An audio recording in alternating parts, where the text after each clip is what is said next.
Mga basher, kailangan natin ituloy ang ating ginagawa, hindi tayo kaya pigilan. Raiders Nation, okay, for Raiders, ayan, Raiders Nation, Raiders Nation. Wala mga kapatid, Paolo Cordova ng Team Elito Manila Bay. Shoutout nga pala natin yung kay Tatay Pandong Journey sa YouTube account. Follow nyo mga kapatid at subscribe na kayo mga kapatid. Kabuhay kayo, peace out.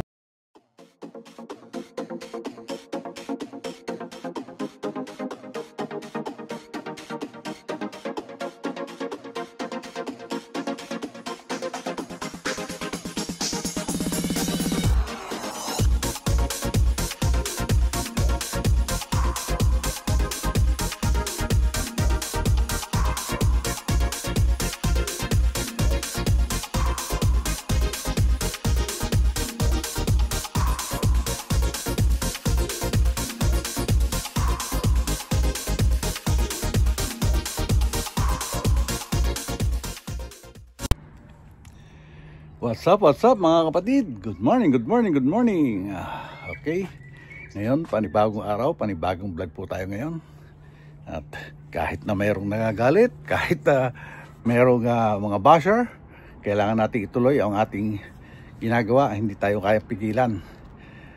Ito isang update lang pa ulito dahil sabi nga sa inyo, dahil ko pinapaliwanag, limited ang resources natin dito sa California sa pagbablog, lalo na pag may edad na tayo, tapos siyempre may trabaho pa rin tayo, at lalo pa ngayon naka-live ako dahil nga sa aking sakit, kaya hindi tayo pwede maglalabas at baka maimbestigahan tayo ng insurance. Baka sabihin nila, ay gala naman ng gala si Tatay Pandong akala ko ba may sakit. Kaya kailangan natin mag-stay sa bahay. Kung kailangan lang lumabas, lalabas tayo, hindi pwedeng maging malimit. Kaya ngayon mga kapatid, siguro eto may magbabas na naman ito dahil nga paulit-ulit ang ating mga vlog. Kaya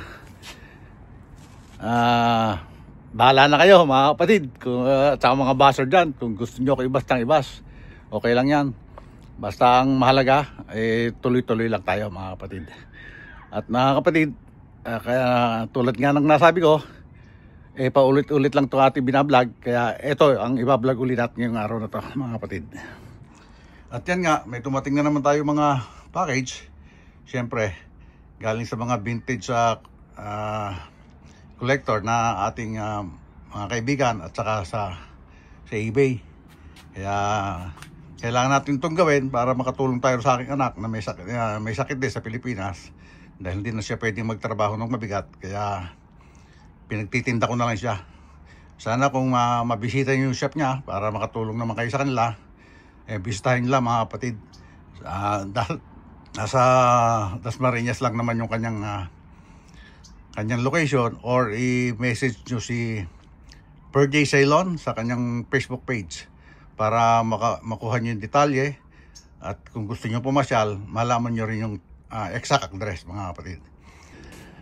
At syempre bago natin umpisahan ang pag-flex itong ating mga na pick up na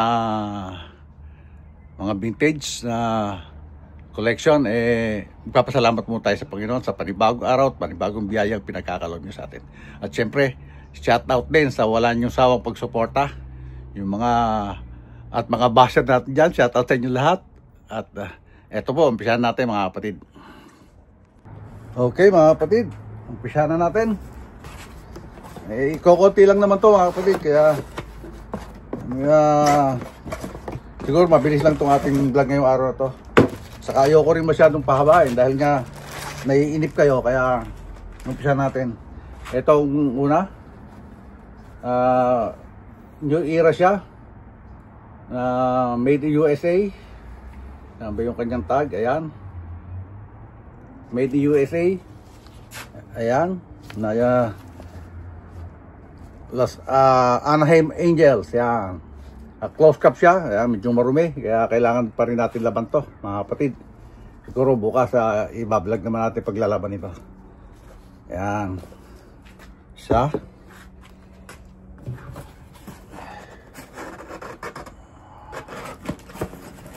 Okay. Napaibig kasi ako ngayon sa mga close cup mga kapatid, kaya mga close cup ang ating mga na-purchase ngayon. Tapos merong isang ano, Anaheim Angels din, ayan. New Era.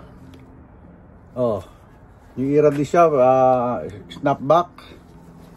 Ball cup yata tawag dito, kasi mababa yung dome. Made in USA pa rin, ayan. Kaya ang lagi ko naman nasasabi sa inyo mga kapatid, yung mga New Era na made in USA, bihira na ano, or wala na yatang lumalabas na made in USA kasi nga hindi na gumagawa ang US ng New Era hats. Mga galing China na, or yung iba Vietnam pa.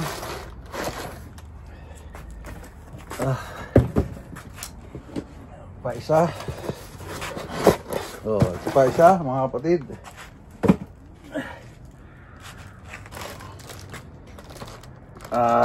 Anaheim Angels pa rin.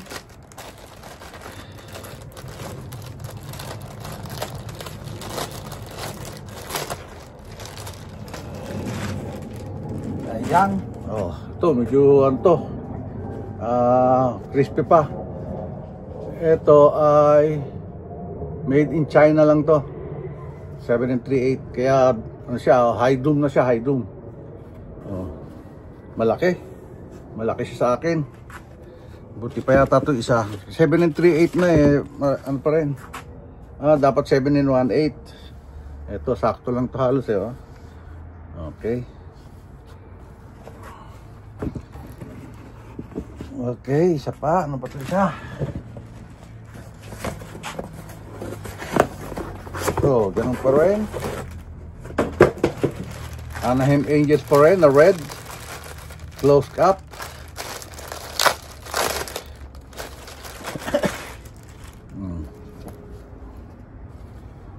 Ito ay 7 3/8 pa rin.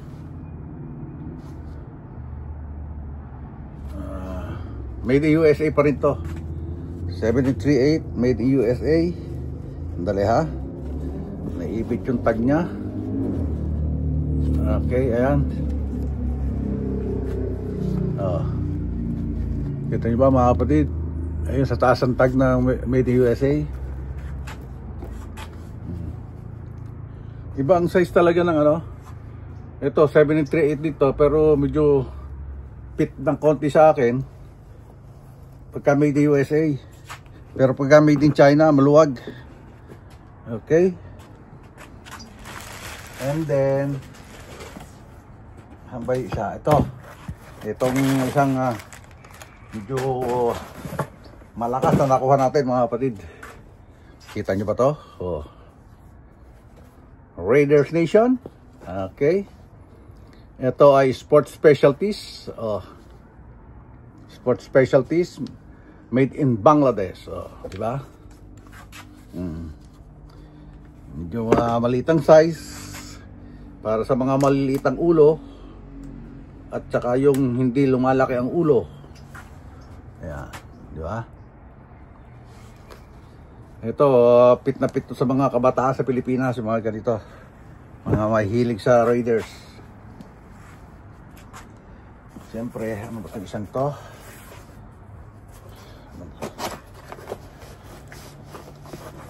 Ito, tumako naman tayo sa what is this? Uy, ano pala to? May nasigil pala.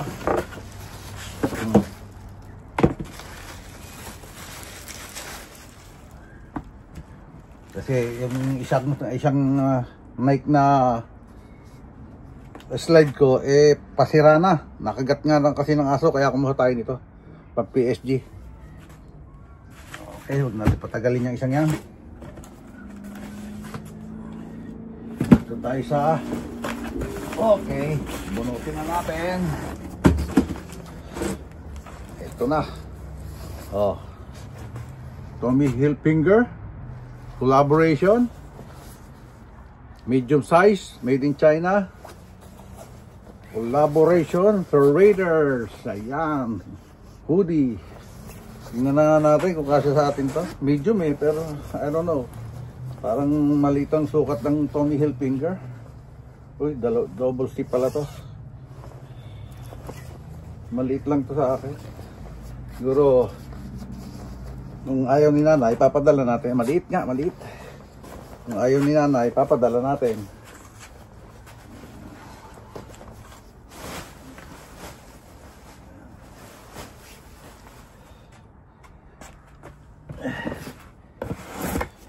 At ito ang isang malakas. Diba mga kapatid? Diba? Woohoo! Raiders Nation! Ito medium. Pero malaki size niya. Kaya parang kasya sa atin.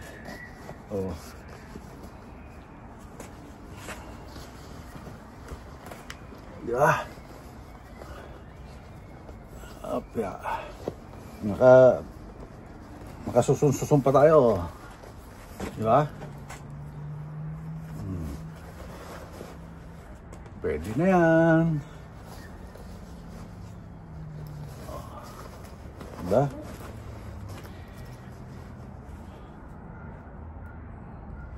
Sara natin. Tingnan natin kung diba? Pwede na yan. Diba? What the heck?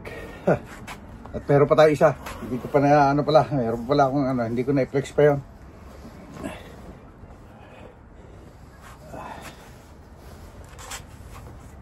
Ayan.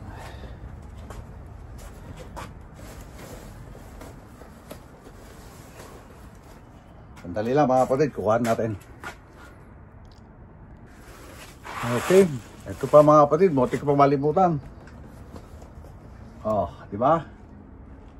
Raiders Nation. Leather siya. Ito large naman to, large. Kaya kasi sa atin to lalo. Parang malaki pa nga sa akin eh. Pagka ganito mga large.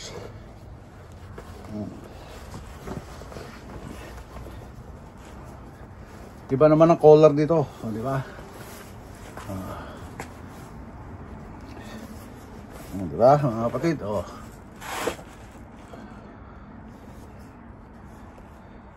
Di ba? Okay. Ayan na. Mga kapatid, Raiders Nation. Ayan na. Okay. Okay, shout out sa mga Raiders Nation dyan. Okay, ayan. Okay. Ayan na siya. Raiders Nation. Ayan na siya, di ba? Raiders Nation. Di ba?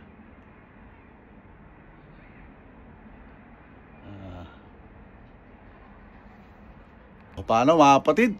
Hanggang dito lang ang vlog ngayong araw na to. At maraming salamat sa wala yung sawang pagsuporta.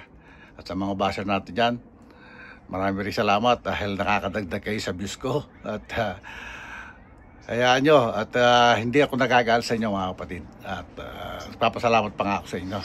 Kaya hanggang dito na lang po. God bless all and be safe always. We love you all mga kapatid. Bye-bye.